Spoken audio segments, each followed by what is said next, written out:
On the ground in Ukraine and Poland as we talk troop movements, negotiations, and the flight of millions of refugees. My ABC News Live co-anchor and senior national correspondent Terry Moran is in Lviv, and our ABC News Live prime anchor Lindsay Davis is in Warsaw. Great to have you both back with me today.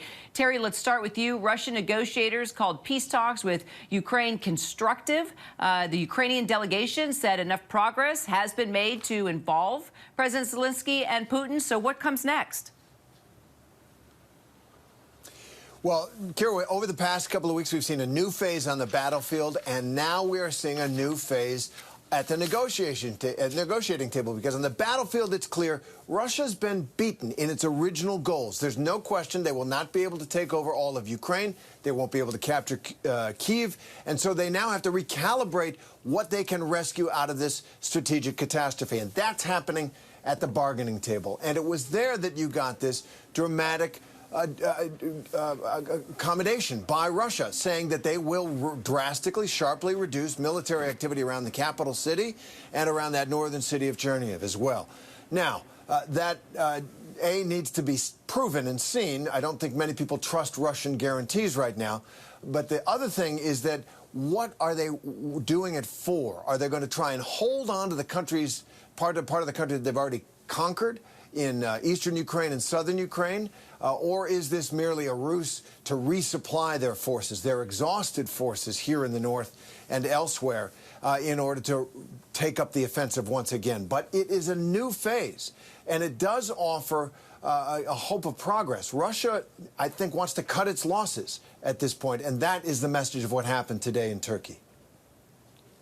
And Lindsay, we are entering the second month now of this war. How are refugees handling this crisis based on what you are seeing now that you're in Warsaw?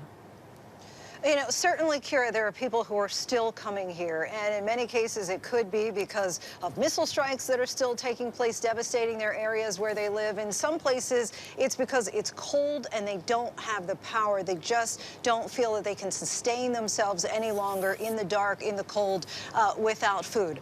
On the flip side, I'd like to talk about the people who are taking these refugees in particular here in Poland.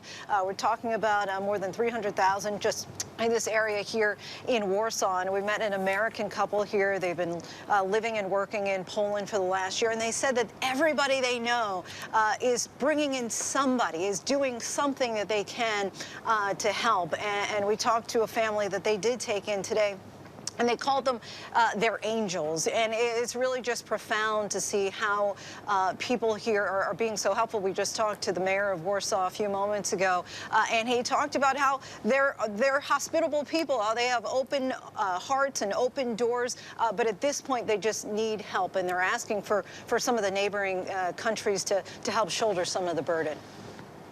Lindsay, Terry, thank you so much. Hi, everyone. George Stephanopoulos here. Thanks for checking out the ABC News YouTube channel. If you'd like to get more videos, show highlights, and watch live event coverage, click on the right over here to subscribe to our channel. And don't forget to download the ABC News app for breaking news alerts. Thanks for watching.